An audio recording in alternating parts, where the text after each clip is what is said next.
எங்களது அழைப்பினை ஏற்று உங்களது நேரத்தை வழங்கியதற்காக சங்கத்தமிழ் பயிற்று மையத்தின் சார்பாக முதற்கண் வணக்கத்தினை தெரிவித்துக் கொள்கிறோம்.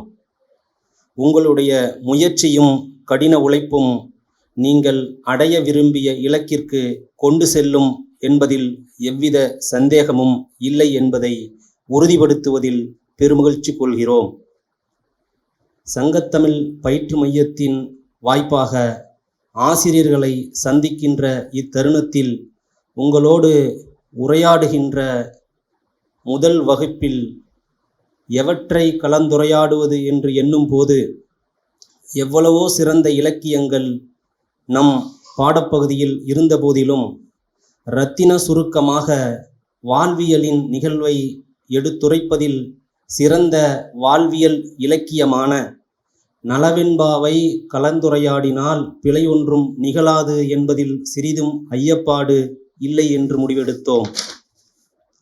ஏனெனில் பேரிலக்கியங்களில் ஒன்றான மகாபாரதத்தின் கிளைக்கதையான நளனின் வரலாறே ஒரு மனிதனானவன் கடின சூழலிலும் எவ்வகையில் முயற்சித்து தனது வாழ்வில் வெற்றி பெற இயலும் என்பதை நமக்கு தெளிவுபடுத்தும் முனைப்போடு நிகழ்ந்தவையோ அல்லது கற்பனையோ எதுவாயினும் நம்மிடம் நிலைத்து நிற்கும் படைப்பாக விளங்குகிறது.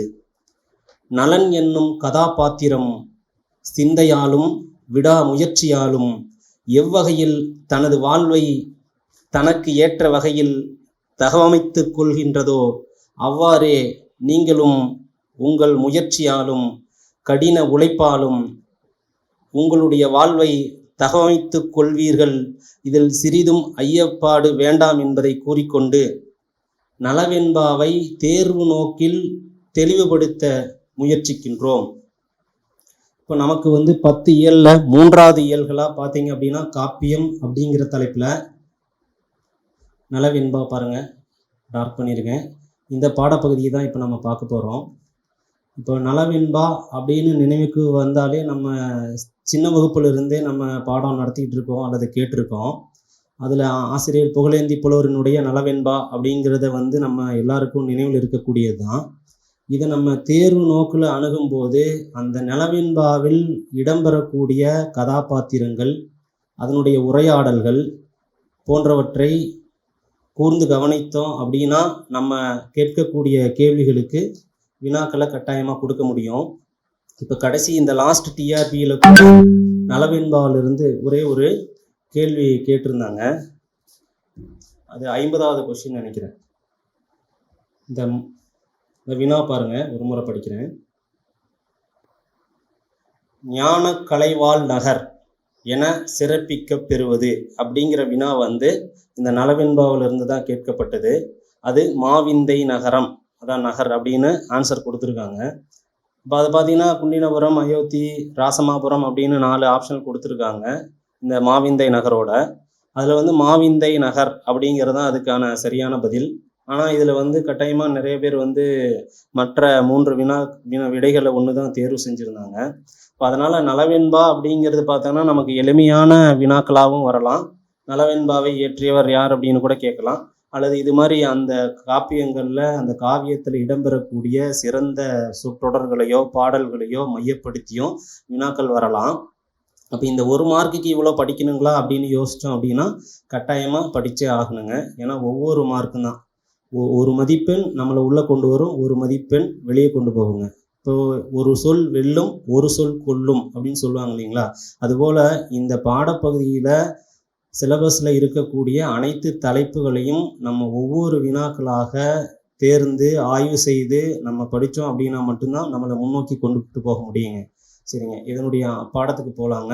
இதனுடைய ஆசிரியர் அப்படின்னு பார்த்தா எல்லாத்துக்கும் தெரிஞ்சது தான் புகழேந்தி புலவர் அப்படின்னு சொல்லுவோம் இல்லைங்களா?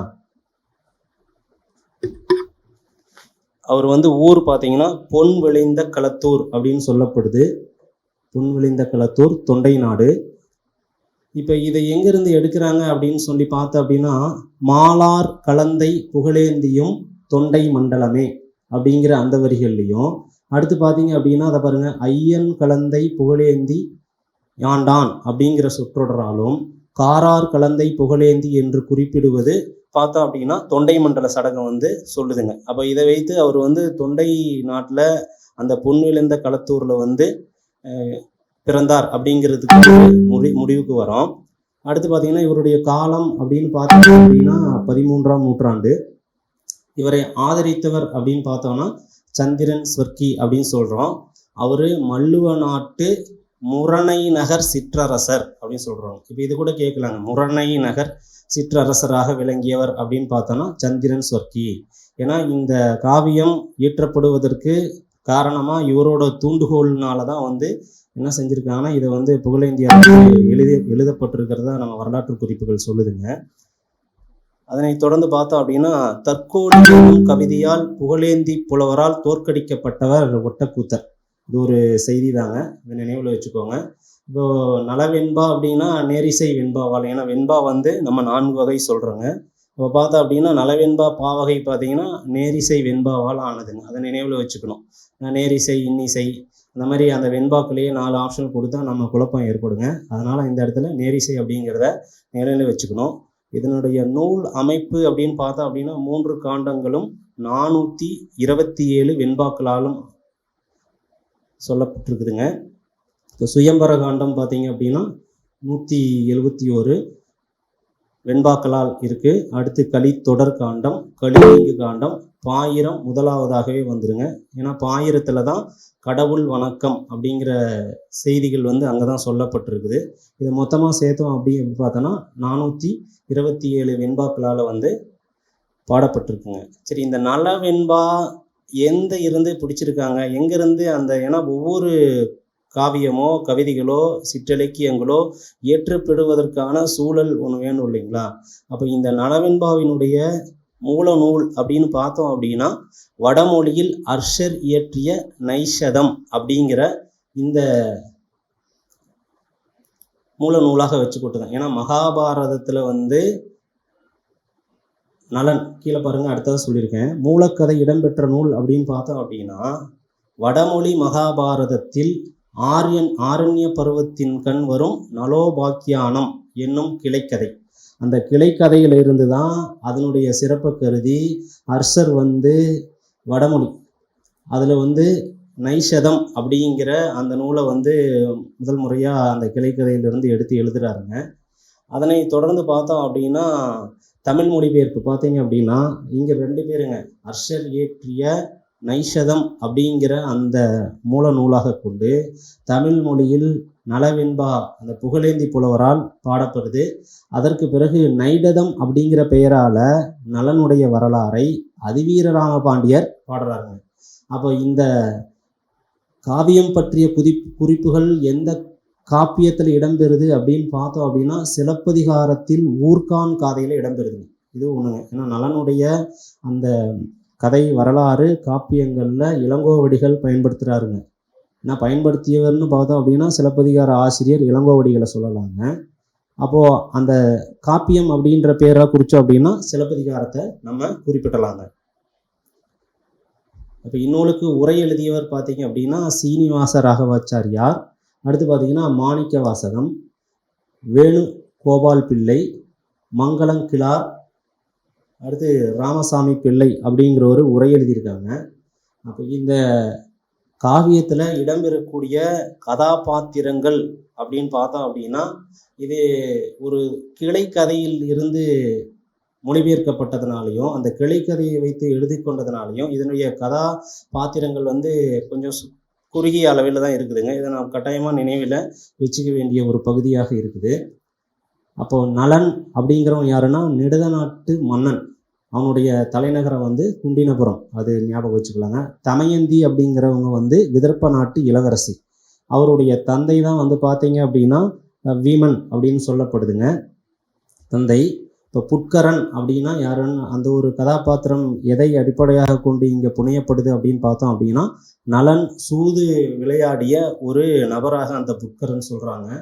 இந்த புட்கரன் அப்படிங்கிறவங்க நலனுடைய சகோதரன் அப்படின்னும் சொல்லப்படுது. ஏன்னா அவங்க நலனுக்கு 4 சகோதரர் இருக்காங்க, பின்னாடி அது வரும்போது பார்ப்போங்க. அப்போது கார்கோடகன் அப்படிங்கிறது யார் அப்படின்னு பார்த்தோன்னா நலனை கடித்த நாகம் 2 ஆடைகளையும் பரிசாக வழங்குறாங்க. அப்போது கார்கோடகன் அப்படிங்கிறது அந்த பாம்புகளினுடைய அரசனாக கருதப்படுறாங்க. அந்த கதாபாத்திரத்தை பற்றியும் உள்ள நம்ம கட்டாயமாக பார்ப்போங்க. அடுத்து இருதுபண்ணன் அப்படிங்கிறவங்க வந்து பார்த்திங்கன்னா அயோத்திய நாட்டு மன்னன். இவன் வந்து யார் அப்படின்னா, நலன் அந்த கலியால் துன்பப்படும் போது மறைந்து வாழக்கூடிய ஒரு நாட்டின் அரசனாக இந்த இருதுபண்ணன் அந்த அரசன்கிட்ட தான் போகிறாங்க. அடுத்து பார்த்திங்கன்னா அன்னப்பறவை, தமயந்திக்கு அறிமுகம் செய்தது அன்னப்பறவை. ஏன்னா இந்த பறவை அப்படிங்கிறதான் அக்ரிணியில் இங்கே முதன்மை கதாபாத்திரமாக சொல்லப்படுதுங்க. ஏன்னா நலன் வந்து அந்த தமயந்தியை அறிமுகம் செய்வதை எங்கன்னா இந்த அன்னப்பறவை தான் வந்து நலனிடம் சொல்லுதுங்க. அது எந்த சூழலில் வருது அப்படின்னு பார்த்தோம் அப்படின்னா, நலன் அந்த வனப்பகுதியில் இருக்கும்போது, காடு சோலையில் இருக்கும்போது அந்த அன்னப்பறவையை பிடிக்க சொல்லி அவர்களுடைய பணியாட்களுக்கு கட்டளையிடுறாங்க. அதுபோலயே பிடிச்சிட்டு வராங்க. அப்போ அந்த அன்னப்பறவை பயந்து போய் தான் நலனுக்கு வந்து நான் உனக்கு நல்லது செய்கிறேன் அப்படின்னு சொல்லி இந்த தமயந்தி அப்படிங்கிற அந்த கதாபாத்திரத்தை நலன்கிட்ட வந்து அறிமுகம் செய்வதாக காப்பிய செய்தி இடம்பெற்றுள்ளது. அடுத்து பார்த்தீங்க அப்படின்னா களி. இந்த காப்பியத்தினுடைய இப்போ ஒவ்வொரு கதைக்கும் எதிர்வினையாக ஒரு கதை மாந்தர் இருப்பாங்க இல்லைங்களா, அதில் தான் வந்து பார்த்தீங்க அப்படின்னா இந்த களி அப்படிங்கிற ஒரு, ஏன் அப்படின்னா இவங்க தான் நலனுக்கும் தமயந்தியும் துன்பம் தரக்கூடிய வாழ்வியல் அடிப்படையை கற்றுக் கொடுக்கக்கூடிய ஒரு எதிர்மறை கதாபாத்திரமாக இங்கே வந்து படைக்கப்பட்டிருக்குது. இப்போ சுயம்வரத்தில் தமயந்தியால் நிராகரிக்கப்பட்டவர் தான் இந்த களி. அந்த இந்திரன் களி இவங்களுடைய உரையாடல்களும் பின்னாடி உள்ள இருக்குங்க. வாகுகன் அப்படிங்கிறது யார் அப்படின்னா, நலன் சமையல்காரனாகவும் தேரோட்டியாகவும் இருதுவண்ணனிடம் பணி செய்த பெயர் தான்.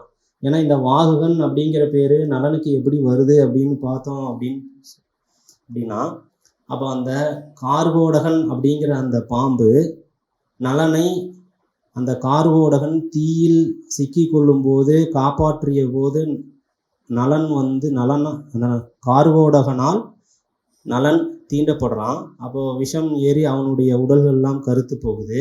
அப்போது வந்து நலன் அந்த பாம்புக்கிட்ட கேட்குறான், கார்கோடகன்கிட்ட உரை என்ன செய்கிறான் அப்படின்னா, உன்னை காப்பாற்ற வந்த என்ன நீ வந்து தீண்டி விட்டாயே அப்படின்னு சொல்லப்படுது. அப்படி சொல்லும்போது இப்போ வாகுகன் வந்து அந்த கார்கோடகன் அப்படிங்கிற அந்த பாம்பு வந்து, நீ வந்து மறைந்து வாழ்வதற்கு நான் வந்து உன்னை தீண்டினது தவறு தான், ஆனால் அது வந்து காரணத்தோடு தான் நான் வந்து தீண்டினேன். நீ மறைந்து வாழ்வதற்கு ஏதுவாக இந்த உருவம் தோற்றமானது உனக்கு வந்து பயன்படும். ஆனால் வந்து நீ உன்னுடைய உருவை எப்போது பெற நினைக்கிறாயோ அப்போது இந்த ஆடையை உடுத்தி கொண்டால் நீ வந்து உன்னுடைய பழைய உருவ தோற்றத்தை அடையலாம் அப்படிங்கிற அந்த வரத்தையும் அந்த ஆடையையும் கொடுத்து உனக்கு நான் வந்து வாகுகன் அப்படின்னு பெயர் வைக்கிறேன்னு சொல்கிறாங்க. இப்போ வாகுகன் அப்படின்னாலும் நலன் அப்படின்னாலும் ஒரே கதாபாத்திரங்கள் தான். அதனை தொடர்ந்து பார்த்தீங்க அப்படின்னா, நலன் தமயந்தி பிள்ளைகளின் பெயர்கள் இந்திரசேனன் இந்திரசேனா அப்படின்னு இரண்டு, ஒரு ஆண் பிள்ளையும் இன்னொரு பெண் பிள்ளையும் இருப்பதாக வரலாற்று குறிப்புகள் சொல்லுதுங்க. அப்போது இந்திரசேனன் இந்திரசேனா. இது இல்லாமல் இந்த காவியத்தை வழிநடத்தி செல்லக்கூடிய துணை கதாபாத்திரங்களாக முக்கியமான ஒருவராக பார்த்தோம் அப்படின்னா நம்ம வியாசர் சொல்லலாங்க.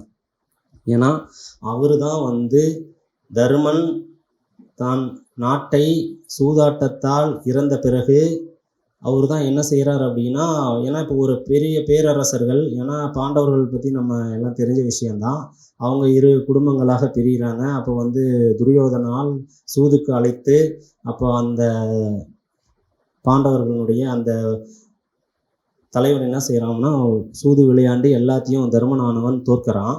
அப்படி தோற்கும் பொழுது இப்போ நம்ம வீட்டுக்கு ஏதாவது துன்ப செயல் நடந்தால் எல்லாரும் வந்து விசாரிச்சுட்டு போகிற மாதிரி எல்லாருமே வராங்க. அரசர்களோ தேவர்கள் அந்தணர்கள் எல்லாருமே அவங்கள நலம் விசாரிப்பதற்காக அவங்க நல்லா இருக்கணும்னு நினைக்கக்கூடிய அனைத்து அந்த நபர்களும் வருவதாக காவிய செய்தி சொல்லுது. அதில் முதன்மையான வந்து வியாசரை வந்து சொல்கிறோம். ஏன் அப்படின்னா அவர் தான் வந்து நம்ம தருமருக்கு இந்த நலன் கதையை விளக்குறாருங்க. தருமன் வந்து வியாசர்கிட்ட கேட்குறான், இந்த நாட்டில் என்ன போல ஒரு அரசன் அனைத்தையும் இழந்து இருக்க முடியுமா அப்படின்னு கேட்டு ரொம்ப வருத்தத்தோடு உட்காந்துருக்கான். இப்போ அவங்களுக்குள்ள உரையாடலாம் நடக்குது. அப்போ அதுதான் நீ வந்து கலங்காத அப்படின்னு சொல்லி நலனுடைய அந்த கதாபாத்திரத்தை மகாபாரதத்துக்கு முன்னாடியே வியாசர் வந்து குறிப்பிடுறாங்க.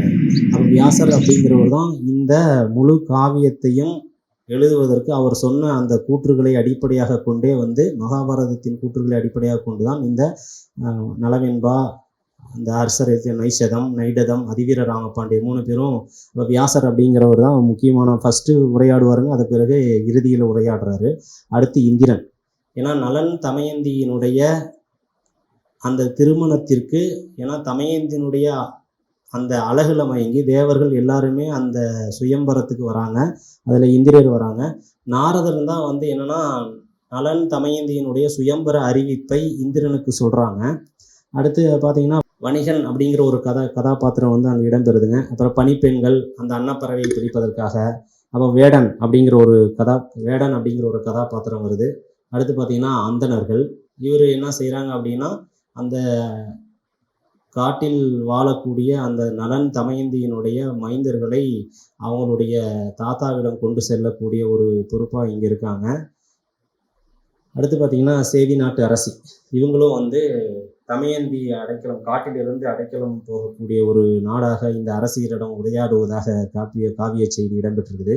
இது இல்லாமல் அக்னிணை பொருளாக வந்து பார்த்திங்கன்னா ஆண் வண்டு, நண்டு, கிளி, பருந்து, மான், மயில், சேவர் கோழிகள், அடுத்து பார்த்தோம் அப்படின்னா யானை, பறவை, கடல் போன்ற அக்னிணை பொருள்களும் அதனுடன் உரையாடுவதாக காவியத்தில் வந்து செய்திகள் இடம்பெற்றிருக்குது. இப்போ இந்த பகுதி எல்லாமே கட்டாயமாக வினாக்கள் கேட்கக்கூடிய பகுதியாக கருதுகிறோம். ஏன்னா இப்போ லாஸ்ட் டைமே நம்ம எதிர்பார்க்கவே மாட்டோங்க. ஏன்னா நம்ம நலவெண்பாவினுடைய இந்த வினா கேட்கப்பட்டது இல்லைங்களா, அதில் நம்ம வந்து கட்டாயமாக எதிர்பார்க்காது தான். இப்போ அதுபோலயே நம்ம எல்லா வினாக்களையும் இதில் நம்ம அணுகணும். இப்போ அதுக்காக தான் நம்ம இந்த மாதிரியான முயற்சியில் இருக்கோங்க. இதில் என்ன அப்படின்னா, இப்போ ஞான கலைவாழ் நகர் அது வந்து எந்த சூழலில் வந்து காவியத்தில் இடம்பெறுது அப்படிங்கிற செய்தி உள்ளே கொடுத்துருக்காங்க. இப்போ அதுபோல் ஒவ்வொருத்தரும் என்ன பேசுகிறாங்க, அவங்களுக்குள்ள உரையாடல்கள் என்ன, அதை வினா வடிவில் எப்படி கேட்க முடியும், பாடல் வரிகளாக என்ன இருக்குது அப்படிங்கிற செய்தி தான் இப்போ நம்ம இருக்கிறோம். இப்போது இந்த காவியத்தினுடைய முதல் பகுதியாக பாயிரம் அப்படிங்கிற செய்தியில் இடம்பெற்றுள்ள கடவுள் வணக்கம். ஏன்னா கடவுள் வணங்கி தான் ஒவ்வொன்றுங்கிறது நம்ம இந்து முறைப்படி இருக்குதுங்க, இந்துத்துவத்தைப்படி. அப்போ அதில் பார்த்தீங்க அப்படின்னா இப்போது திருமால் வந்து முதல்ல வணங்குறாரு. அதுக்கு பிறகு நம்மாழ்வாரினுடைய திருவாய்மொழி எப்படி சொல்லுவதற்கு பயன்படுதோ அதுபோல் தடையில்லாமல் அந்த நம்மாழ்வார் எப்படி அந்த கடவுளினுடைய அவதாரங்கள் சிறப்போ அல்லது அவருடைய பற்றிய செய்திகளையோ தெளிவாக சொல்லி பாடியிருக்காரோ அது மாதிரி இவரும் வந்து பாடணும் அப்படின்றதுக்காக நம்மாழ்வாரை வணங்குவதாக சொல்லப்படுது. அதன் பிறகு சிவன், விநாயகர், முருகன் போன்ற கடவுள்கள். இதில் கடவுள் வணக்கம் அப்படிங்கிற பகுதியில் 5 நம்மாழ்வாரையும் கடவுளாக நினைச்சு எழுதுறாரா அப்படின்னு யோசிக்க தோணுதுங்க. ஆனால் கடவுள்கள் அப்படின்னு பார்த்தோம் அப்படின்னா திருமால், சிவன், விநாயகர், முருகன் அப்படிங்கிற 4 கடவுள்கள் வந்து இங்கே இடம்பெறுறாங்க. இப்போ ஒவ்வொரு காண்டத்தின் முதலிலும் கடவுள் வாழ்த்தாக இடம்பெறும் கடவுள் இது முக்கியமானது. இப்போ ஒவ்வொரு காண்டத்திலும் பார்த்தோம் அப்படின்னா என்ன வருது அப்படின்னு பார்த்தோம் அப்படின்னா இங்கே திருமால் தான் வந்து முதன்மையான கடவுளாக அவர் வணங்குறாரு. அதை வச்சு அவர் வைணவராக இருக்கலாம் அப்படின்ற கருத்து இருக்கு. இதை தொடர்ந்து பார்த்தீங்கன்னா அந்த புகழேந்தி புலவர் தம்மர் ஆதரித்த சந்திரன் சொர்க்கியை தம் நூலில் புகழ்ந்து போற்றிய இடங்களாக 6 இடங்கள் குறிப்பிடப்படுதுங்க. அந்த 6 இடங்களினுடைய பாடல் நம்பர் தான் இங்கே கொடுத்துருக்குங்க. 24, 64, 287, 306, 381, 420. இப்போ வந்து பாயிரம் அப்படிங்கிற செய்தியில் இவ்வளோ தான் சொல்லப்பட்டிருக்குதுங்க. அதாவது என்னன்னா 5 கடவுள் வணக்கங்கள் சொல்லப்பட்டிருக்குது. அதில் அடியவரான நம்மாழ்வார் பற்றி சொல்லப்பட்டிருக்குது. மீதி திருமால், சிவன், விநாயகன், முருகன் ஆகிய 4 பெருந்தெய்வங்களை இங்கே வந்து சொல்லப்பட்டிருக்கிறாங்க. இப்போ இது மட்டும் இல்லாமல் ஒவ்வொரு காண்டத்தின் முதலிலும் முதலாவதாக திருமாலை வணங்கக்கூடிய செயல்பாடாக ஆசிரியர் வந்து வச்சிருக்காருங்க. இதுதான் வந்து பார்த்தீங்க அப்படின்னா சுயம்பர காண்டம். அடுத்து பாயிரம் முடிஞ்சு அடுத்து சுயம்பர காண்டத்தினுடைய முதல் பாடல் இங்கே தான் கொடுத்துருக்குறாங்க. இங்கதான் தருமன் வந்து வாட்டமாக உட்காந்துருக்கான். அதான் பாருங்க, பாண்டவரின் முன் தோன்றல் பார் முழுவதும் தோற்றொரு நாள் ஆண்டகையே தூதுவனாய் சென்ற அவனி வேண்ட மறுத்தான் இருந்தானை மண்ணோடும் போய் மாலா பொறுத்தான் இருந்தான் புலர்ந்து. அவங்க வந்து என்னன்னா அவன் தோத்துட்டேன் அப்படிங்கிற விஷயத்தோட வருத்தமாக உட்காந்துருக்காங்க, அவ்வளோதாங்க அது செய்தி. முதல் பாடலாக இருக்கும்போது நான் வச்சேங்க. சரி, இது என்ன நூலில் இடம்பெற்றிருக்கு அப்படின்னு கேட்கக்கூடிய வாய்ப்புகள் இருக்கிறதுனால அதை நம்ம வந்து வினாக்களில் தேர்வு செஞ்சுருக்குங்க. அடுத்து பார்த்தீங்க அப்படின்னா இப்போ அந்த பாடல்கள் வந்து அப்படின்னா என்ன நூல் பேர் மட்டும்தான் கேட்பாங்க. அடுத்து பாருங்க, வழிமுறையே வந்த மறையெல்லாம் தந்தான் மொழிமுறையான் கோத்த முனி அப்படிங்கிற அந்த பாடல் என்ன அப்படின்னு பார்த்தீங்க அப்படின்னா, இதுல இந்த முனிங்கிறது யாரை குறிக்கும் அப்படின்னு, ஏன்னா வியாசர் அப்படிங்கிறவங்க இங்க முதன்மையான இந்த காப்பியத்தினுடைய கதையை விளக்கக்கூடிய கதாபாத்திரமாக மகாபாரதத்தில் இடம்பெற்றிருக்காரு. அப்ப அதனால அந்த மொழிமுறையான் கோத்த முனி, அதான் பாருங்க, வழிமுறையே வந்த மறையெல்லாம் தந்தான் மொழிமுறையே கோத்த முனி. அப்ப இங்க இந்த முனிவர் அப்படிங்கிறத யாரை குறிக்கும்? அப்ப அகத்தியர் அந்த மாதிரி ஆப்ஷன்லாம் கொடுத்தோம் அப்படின்னா நமக்கு கட்டாயமா குழப்பத்தை ஏற்படுத்துங்க. அப்போ இதனால தான் இந்த பாடல்களுடைய அந்த கடைசி 2 வரியை நம்ம இங்கே வச்சு இது, ஏன்னா அகத்தியர் சொல்லலாங்க, வியாசர் சொல்லலாம், இந்த மாதிரி நாரத முனிகள் ஏதாவது ஒன்று சொன்னோம் அப்படின்னா நம்ம குழப்பத்தை ஏற்படுத்தும். அப்போ இங்கே வந்து பார்த்தீங்க அப்படின்னா நாரதர் அப்படிங்கிறது தான் சரியான பதில். அப்போ இது கட்டாயமாக இந்த வரிகளை நம்ம வந்து நினைவில் வச்சுக்கணுங்க. அடுத்து பார்த்தீங்க அப்படின்னா களியான் விளைந்த கதை. அது என்ன கதை அப்படின்னா, ஏன்னா நல வெண்பா சொல்லுவோம். ஏன்னா களியான் விளைந்த கதையை தான் யார் சொல்றாங்க? களின்னா என்னதுங்க? அந்த காலம் அது சொல்றாங்க. அதனால விளைந்த கதை பகுதியாக வியாசர் கூறிய கதை தான் இந்த நலன் கதையை தான் அவர் சொல்றாருங்க. நலவெண்பாவை அவர் சொல்லலைங்க, நலன் கதையை தான் சொல்றாரு. அதுதான் நலன் கதை தான் பிற்காலத்தில் நலவெண்பாக மாறுதுங்க. அதான் பாருங்க, இதுதான் இந்த வரிகள் இருந்து என்னங்க, நலனின் கதையை பாண்டவர்களுக்கு உரைத்தவர் அப்படிங்கிற வினாவை கேட்கலாங்க, வேற ஒன்றும் கேட்க முடியாதுங்க. அல்லது அந்த வரிகளையே கொடுத்து இது என்ன களியான் விளைந்த கதை எது அப்படின்னு கேட்கலாங்க. இப்போ களினா நம்ம மேக்சிமம் நலவெண்பா அப்படின்னு கூட அடிச்சிடலாங்க. ஆனால் நலன் கதை அப்படின்னு ஆப்ஷன் கொடுப்பாங்களா என்னன்னு தெரியலைங்க. அடுத்து பார்த்தீங்கன்னா இந்த நலன் கதையை பாண்டவர்களுக்கு உரைத்தவர் அப்படின்னு பார்த்தோம் அப்படின்னா யாருன்னா வியாசர் சொல்லப்படுதுங்க. அடுத்து பாருங்க, இந்த கேள்வி தான் கேட்டிருந்தாங்க டிஆர்பி. இது பாடல் பகுதியில் தான் இருக்குதுங்க. இது டிஆர்பியில் இந்த லாஸ்ட்டு கேட்டது அதான் ஞான கலைவாள் நகர் அப்படிங்கிற அந்த 4 வரிகளில் கடைசியாக, ஏன்னா மாவிந்தை நகரத்தினுடைய சிறப்பை சொல்லக்கூடிய இந்த பாடலில் இந்த வரிகள் வந்து இடம்பெற்றிருக்குதுங்க. இப்போ ஞான கலைவாள் நகர் அப்படிங்கிறது வந்து மாவிந்த நகரம்.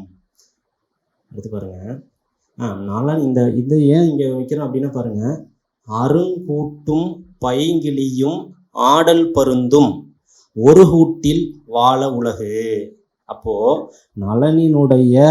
நலன் ஆட்சி செய்யக்கூடிய அந்த சிறப்பு எப்படி இருக்கு அப்படின்னு பார்த்தோம்னா, அருங்கூட்டில் பைங்கிளியும் ஆடல் பருந்தும், ஒரு கிளியும் பருந்தும் ஒரே கூட்டில் வாழக்கூடிய அளவுக்கு வளமை பொருந்திய நாடாக தன் நாட்டை வளப்படுத்தியிருக்கிறான் நலன் அப்படின்னு சொல்றாங்க.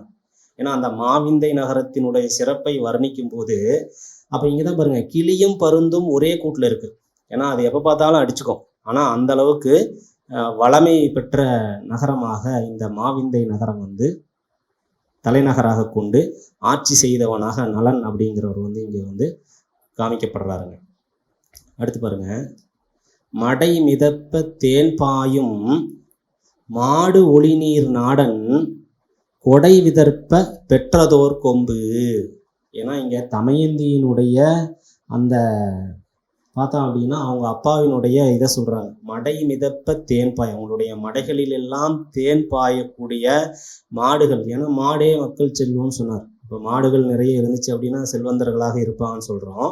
அப்போ அதுபோல் ஒளிநீர் நாடன் கொடை விதற்பன் பெற்றதோர் கொம்பு அப்படிங்கிற இந்த பாடல் வரியை கொடுத்த இதை யாரை குறிப்பிடுது அப்படின்னா நம்ம தமயந்தி அப்படிங்கிறத குறிப்பிடுங்க. அடுத்து பார்த்தீங்க அப்படின்னா நலனுக்கு தமயந்தியை அறிமுகம் செய்தவர் யாருன்னா அன்னம். நம்ம முன்னாடியே பார்த்தோம். அவங்க எப்படி சொல்கிறாங்க பாருங்க, நார் குணமும் நாற்படையா ஐம்புலனும் நல்லமைச்சா ஆர்க்கும் சிலம்பே அணிமுரசா வேற்படையும் வாளுமே கண்ணா வதன மதிக்குடை கீழ் ஆளுமே பெண்ணரசு. இது யார் கூட்டுன்னா அன்னம் நலனிடம் சொல்லுதுங்க. இப்போ பார்த்தீங்க அப்படின்னா தான் அன்னம் நலனிடம் சொல்லக்கூடிய பாடலாக இருக்குது. ஏன்னா இது ஏன் நம்ம இங்கே வைக்கிறோன்னா, இதுதான் முதல்ல தமயந்தியை நலனிடம் அன்னமானது அறிவிக்கின்ற பாடலாக இங்கே தான் இருக்குது.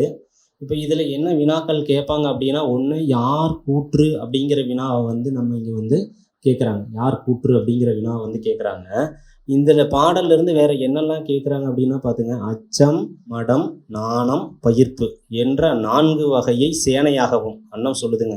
நாற்குணமும் நாற்படையா 4 குணங்களையும் ஒரு சேனையாகவும், மெய், வாய், கண், மூக்கு, செவி என்னும் 5 பொறிகளை பார்த்தீங்க அப்படின்னா அமைச்சர்களாகவும், ஏன்னா ஒரு அரசு ஆட்சி செய்யணும்னா அங்கே அமைச்சர்கள் இருக்கணும், படைகள் இருக்கணும்.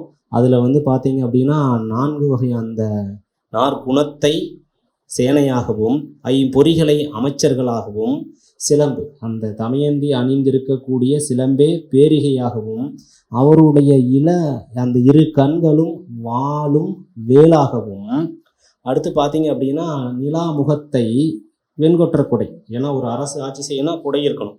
அப்போது ஒரு அரண்மனை காட்சியை வெளிப்படுத்தும் விதமாக அன்னமானது அந்த தமயந்தியினுடைய அழகுகளை எல்லாம் வர்ணித்து அவனிடம் வந்து என்ன சொன்னால் தமயந்தியை அறிமுகம் செய்யுதுங்க.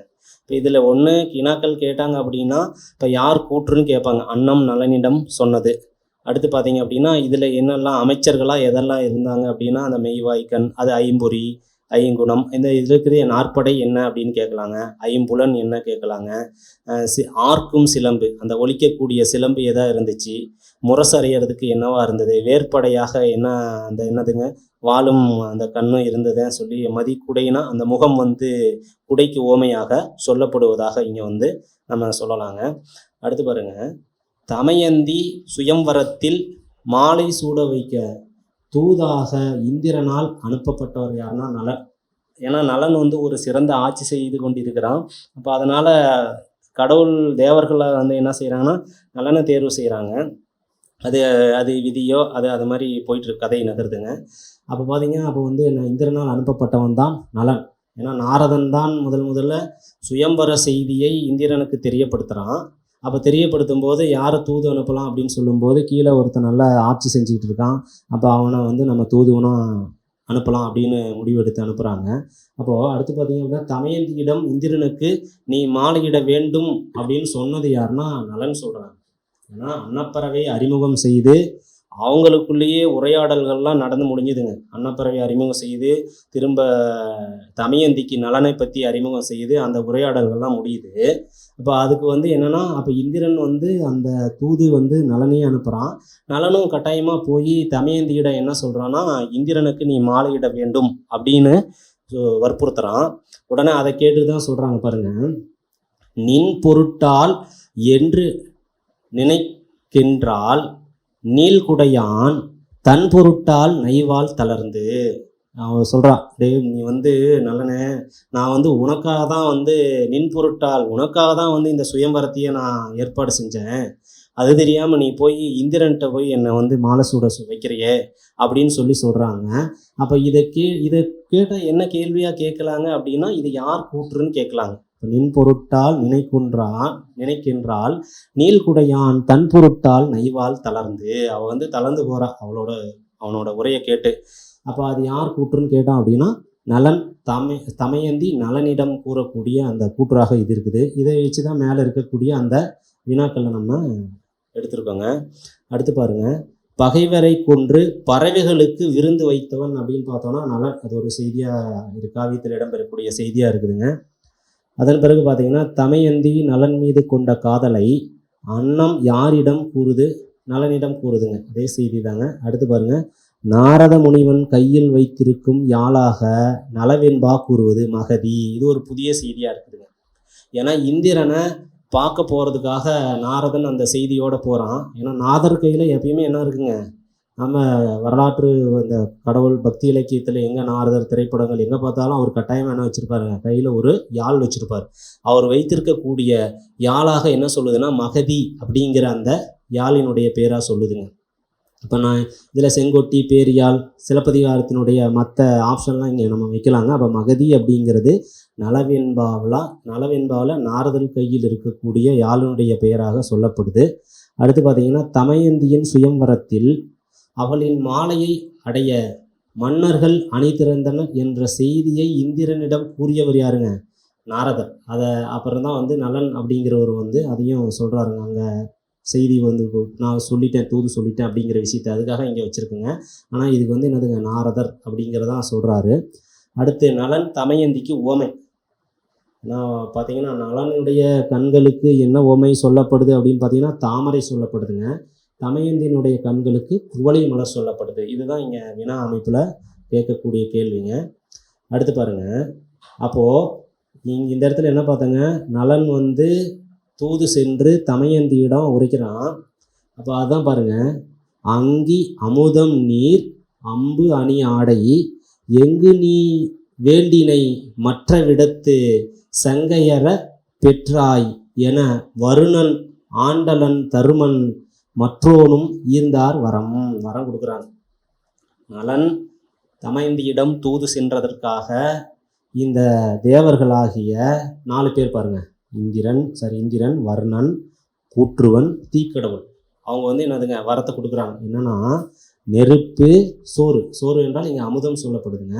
அடுத்து நீர், மலர், நகை, அணிகலன் சொல்கிறோம் இல்லைங்களா, அடுத்து ஆடை ஆகியவற்றை நீ விரும்பும் இடத்திலேயே பெறுவாய் என்று நலனுக்கு வரமளித்தது. நாகம் அளித்த ஆடை வேற, இந்த ஆடை வேறங்க. அந்த தூது சென்றதுக்காக கொடுக்குறாங்க. இது யார் தராங்க அப்படின்னா தீக்கடவுள் தராங்க. இப்போ இதில் என்ன பாருங்க, அங்கி அப்படிங்கிற சொல் பயன்படுத்தி விடையாக கேட்கலாம். அங்கினா நெருப்புங்க, அமுதம் அப்படின்னா சோறு, நீர், அம்பு, அணி, ஆடை, அணிகலன்கள், ஆடைகள், அந்த மலர் சொல்கிறாங்க. அம்பு இங்கே குறியில் இருக்குதுங்க, அது நெடில் வரணும்னு நினைக்கிறேன், பார்க்குறாங்க. அந்த இது எல்லாத்தையும் வரமாக வந்து 4 கடவுள்களும் நலனுக்கு கொடுக்குதுங்க. இப்போ தமயந்தியின் சுயம்வரத்திற்கு வந்த தேவர்கள் பார்த்தோம் அப்படின்னா 4 பேர் சொல்கிறாங்க. அதான் இந்திரன், வருணன், யமன், அக்னி தெய்வம் சொல்கிறாங்க, தீக்கடவுள் அப்படின்னும் சொல்லலாங்க. சுயம்பரத்துக்கு வந்துள்ள அரசர்கள் பற்றி தமயந்திக்கு உரைத்தவர் அப்படின்னு பார்த்தீங்கன்னா பணிப்பெண்கள். எப்பயுமே பார்த்தீங்கன்னா அந்த தோழிகள் அவங்க தான் வந்து அது வந்து மகாபாரதத்தில் இருந்து ராமாயணத்திலிருந்து சுயம்பரம் அப்படிங்கிற ஒரு செயல்பாடானது நம்மளுடைய இதிகாசங்களிலும் காப்பியங்களிலும் புராணங்களிலும் இடம்பெற்றுட்டே வருதுங்க. அப்படி வரும்போது பார்த்தீங்க அப்படின்னா அந்த சுயம்பரத்துக்கு வரக்கூடிய அந்த தலைவர்கள் பற்றிய செய்திகளை அந்த பணிப்பெண்களோ தோழிகளோ தோழனோ அப்படி தான் அதான் இருக்குது. அதுபோல் இங்கே சுயம்பரத்துக்கு வரவங்களை பற்றி யார் தமயந்தியிடம் எடுத்து உரைக்கிறாங்க அப்படின்னா பணிப்பெண் அல்லது தோழி அப்படின்னு சொல்லப்படுது. அப்போது அடுத்து பார்த்திங்கன்னா நலன் தமயந்திக்கு தூதாக அனுப்பியது என்னென்னா அன்னம். இது முன்னாடியே நம்ம சொல்லிட்டோம். நலனை பிரிந்த தமயந்திக்கு விதர்ப்ப நாட்டுக்கு செல்ல உதவியவன் அப்படின்னா வணிகன். ஏன்னா அங்கே போகிறாங்க, கல்யாணம்லாம் நடக்குது. அப்போது அதில் அந்த களி அப்படிங்கிறவங்க வந்து நான் பிரிப்பேன் அப்படின்னு சொல்கிறாங்க. அப்போ அதுபோல் நலனை பிரிந்த தமயந்தி வணிகன் தான் வந்து என்னென்னா அந்த நாட்டுக்கு விதர்ப்ப நாட்டுக்கு அவங்களுடைய நாட்டுக்கு செல்ல உதவி செய்கிறான். அடுத்து பார்த்தீங்கன்னா அப்படின்னா கார்கோடகன், அது ஒரு பாம்புங்க, காட்டு தீயில் இருந்து காப்பாற்றியவன் நலன். இதை நம்ம முன்னாடி கதை மாந்தர்கள்லேயே நம்ம பார்த்தோங்க. அப்போ இது மாதிரி சுயம்வரத்துக்கு கலந்து கொண்ட மன்னர்கள், அவங்க நடக்கக்கூடிய சுயம்வரத்தில் கலந்து கொண்ட மன்னர்கள் அப்படின்னு பார்த்தோம் அப்படின்னா இங்கே பாருங்க, சோழன், பாண்டியன், சேரன், யதுகுல மன்னன், குறுநில மன்னன், அடுத்து மந்திர நாட்டு மன்னன், மச்ச நாட்டு மன்னன், அவந்தி நாட்டு மன்னன், பாஞ்சால மன்னன், அடுத்து கோசல மன்னன், மகத மன்னன், அங்கத நாட்டு மன்னன், அடுத்து பார்த்தீங்கன்னா கலிங்க நாட்டு மன்னன், கேகய நாட்டு மன்னன், காந்தார நாட்டு மன்னன், சிந்து நாட்டு மன்னன், நலன் உருவில் தேவர்கள். ஏன்னா அவங்கெல்லாம் வந்து என்ன செய்கிறாங்கன்னா எப்படியும் தமயந்தியானவள் நலனுக்கே மனம் முடிப்பதாக அவங்க அறிகிறாங்க. அப்போ அவன் உருவிலேயே வராங்க. அப்போது அதை வந்து அறிந்து கண்டுபிடிச்சி தன்னுடைய அறிவாற்றலால் அந்த பெண்ணான தமயந்தி வந்து நலனுக்கே மாலையிடுறாங்க. அதான் கண் இமைத்தலால் கால் அந்த நிலத்தில் படியாது, வேர்க்காது, அவங்க போகக்கூடிய மாலை அணியாது. அந்த குறிப்பை உணர்ந்து நலன் உருவில் இருக்கக்கூடிய அந்த தேவர்களை தவிர்த்து நலனுக்கே இறுதியாக மனமுடிப்பதாக காப்பிய செய்தி சொல்லுதுங்க. இப்போ இதில் என்ன அப்படின்னா, இதை நம்ம நேரடியாக கேட்டோம் அப்படின்னா சோழன், பாண்டியன், மற்ற அரசர்கள்லாம் கேட்டானா எழுதிடலாங்க. ஆனால் இப்போது லாஸ்ட் டைம் கேட்டாங்க இல்லைங்களா, ஞான கலைவாள் நகர், ஒரு வினாவே அடுத்த முடி எப்படி வினா கேட்பாங்கிறத நம்ம யூகிச்சுக்கணுங்க. இப்போ என்ன சொல்றாங்கன்னா, பொன்னி அமுத புதுக்கொழுந்து பூங்கமுகின் சென்னி தடவும் திருநாடன் யாருன்னு கேட்பாங்க. நம்ம ஒன்று இதில் வந்து பார்த்தீங்கன்னா காரு எடகன் இந்த மாதிரிலாம் கூட கொடுத்துருவாங்க. ஆனால் இங்கே பொன்னின்னா என்னதுங்க, எதை மையமாக வச்சுக்கணும்னா அந்த காவிரி பாயக்கூடிய இடம் அது சோழன். இப்போது அறிமுகம் செய்யும்போது அந்த தமயந்தியினுடைய தோழியானவள் ஒவ்வொருத்தருடைய குலப்பெருமைகளையும் அவர்கள் வெற்றி பெற்ற நாடுகளையும் அடிப்படையாக கொண்டு தான் அறிமுகம் செய்கிறான். ஏன்னா இவன் என்ன வகையில் சிறந்தவன் அப்படிங்கிற விஷயம் தெரிஞ்சால் மட்டும்தான் வந்து கட்டாயமாக நம்ம இவங்க தேர்ந்தெடுக்கிறதுக்கு எளிமையாக இருக்கும் அப்படின்னு சொல்லிட்டு அந்த எல்லா நாட்டினுடைய மன்னர்களை பற்றியும் சொல்கிறாங்க. அப்போ அதில் எல்லா பாடல்களிலையும் என்னென்னா அந்த அங்கத நாட்டு மன்னன், குறுநில மன்னன், மந்திர நாட்டு, மச்ச நாடுன்றது இடம்பெறுது. ஆனால் இந்த சேர, சோழ, யகுகுல அடுத்து பார்த்தீங்க அப்படின்னா இந்த 3 பேருக்கும் பாண்டியன் ஒருத்தவங்க வருவாங்க. சரி, அது விடுபட்டுருச்சு, அடுத்த முறை கொடுத்துட்றேங்க. இப்போ பார்த்தீங்கன்னா அந்த பொன்னி அமுத புதுக்கொழுந்து பூங்கமுகின் சென்னி தடவும் திருநாடன் அப்படின்னு நம்ம சோழன் அப்படின்னு குறிக்கணுங்க. அதை பாண்டியன் பாருங்க கீழே இருக்குது. அடுத்து பாருங்க, பருத்ததோர் மால்வரையை பண்டொருகால் செண்டால் திரிந்தகோ இங்கிருந்த சேய். இவன் யாருடைய பிள்ளை? பாண்டியனுடைய வழித்தோன்றலாக இருக்கிறான்னு சொல்லுதுங்க. குன்று அருவி பாயும் குடநாடன். குன்று அருவி பாயும் குடநாடன் அப்படின்னா சேரனை வந்து நம்ம குறிப்பிடணும். ஆலிவடி அம்பு அலம்ப நின்றானும் அன்றொருகால் ஏலிசை நூல் சங்கத்திருந்தானும் நீல் விசும்பின் நற்றேவர் தூது நடந்தானும் பாரத போர் செற்றானும் கண்டாய் சேய் சொல்லி யகுகுல மன்னனை பற்றி சொல்கிறாங்க. ஆடி அம்பு உலகத்தை அழிச்சிட்டு அந்த போர் செஞ்சுட்டு போய் அந்த அம்பு அலம்ப நின்றான கடலில் நிற்கிறான். இந்த மாதிரி செய்தியை சொல்லி இது என்னென்னா யகுகுல மன்னனுடைய சிறப்பை சொல்லுதுங்க. இது வந்து நலவெண்பாவில் இடம்பெறக்கூடிய பாடல். இது 2 வினாக்கள் இதில் வந்து கேட்கலாங்க. அடுத்து பார்த்தீங்கன்னா, வன்மாலை தம் மனதோடு சூட வயவேந்தன் பொன்மாலை சூடினால் பொன். ஏன்னா இங்கே வந்து நம்ம தமயந்தியை குறிப்பிடுங்க. வன்மாலை தன் மனதோடு சூட வயவேந்தை பொன்மாலை சூடினால். இதில் பொன்மாலை சூடினால் ஆண்டாள்னு கேட்டால் நம்ம என்ன செய்வோங்க, ஆண்டாள்னு நம்ம ஆண்டாள் எழுதிடுவோம். ஆனால் இங்கே தமயந்தி அப்படிங்கிறதான் குறிப்பிடணுங்க. அந்த சிந்தனையில் இந்த கேள்வியானது, இந்த வரிகளானது இங்கே வைக்கப்பட்டதுங்க. ஏன்னா மாலை சூடினால் அப்படின்னாலே நம்ம ஆண்டாளுங்க. அடுத்து சென்னி யாத்திரை இதில் ஏதோ அதுலேயும் ஒரு மாலை சூடுற மாதிரி வருங்க. அப்படி இல்லைன்னா இதில் யாரை வைக்கலாங்க? இன்னும் பார்த்தீங்கன்னா சீவக சிந்தாமணி வந்து, ஏன்னா அதில் 8 பேரை மணக்கிறதா சொல்லப்படுது. அதில் ஒருத்தங்க திருமணம் வேண்டாம் அப்படின்னு சொல்லிட்டு திரும்ப வச்சுக்கிறாங்க. அப்போ பொன் மாலை சூடினால் வயவேந்தை வேண்டாம். அந்த கதாபாத்திரத்துடைய பேர்களும் இங்கே ஆப்ஷன்லாம் கொடுத்தோம் அப்படின்னா நம்ம கட்டாயமாக குழப்பம் ஏற்படுத்துங்க. அதனால் இந்த இடத்துல நம்ம தமயந்தி அப்படிங்கிற விஷயத்த வந்து நினைவில் கட்டாயமாக வச்சுக்கணுங்க. அடுத்து பார்த்தீங்க அப்படின்னா, நலனுக்கு தமயந்தி மாலை சூடினால் உன் எண்ணத்தை கைவிடு என்று கலியிடம் கூறியவன் இந்திரன். நலனது சிறப்பை கலியிடம் எடுத்துரைத்தவன் இந்திரன் தாங்க. நம்ம என்னமோ தூதெல்லாம் செஞ்சோம், நம்ம எல்லாம் வேலை நலன் மாதிரியே உருவெடுத்து போனோம்.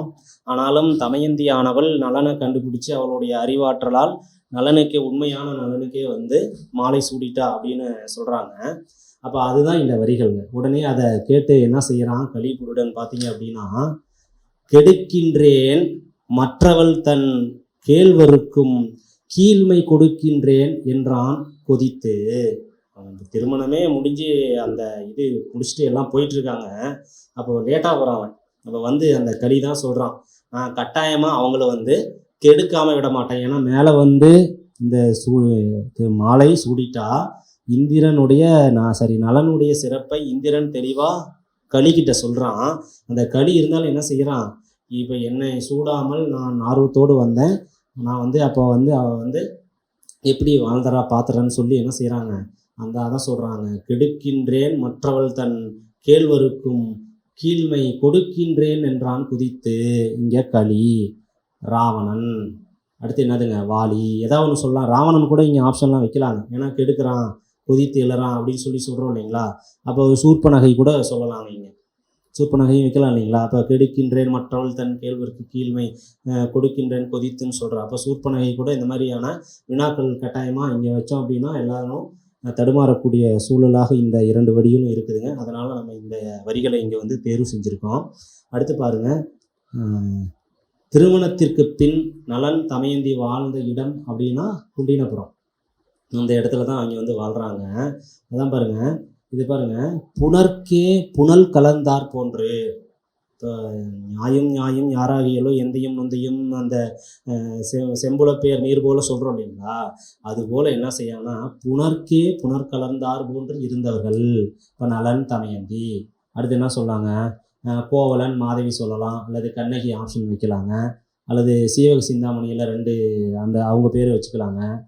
இங்கே இந்த சீவக சிந்தாமணி இந்த மாதிரிலாம் வைக்கலாம்னு வச்சுக்கோங்களேன். அப்போ இந்த வரிகள் வந்து எதை உணர்த்துது அப்படின்னா நலன் தமயந்தியினுடைய அந்த அந்த ஒற்றுமையையும் பிணைப்பையும் சொல்லக்கூடிய வரிகளாக இந்த புணர்க்கே புனர் கலந்தார் போன்று அப்படின்னு ஒரு செய்தி வந்து இங்கே வந்து பாடலில் இடம்பெறுது.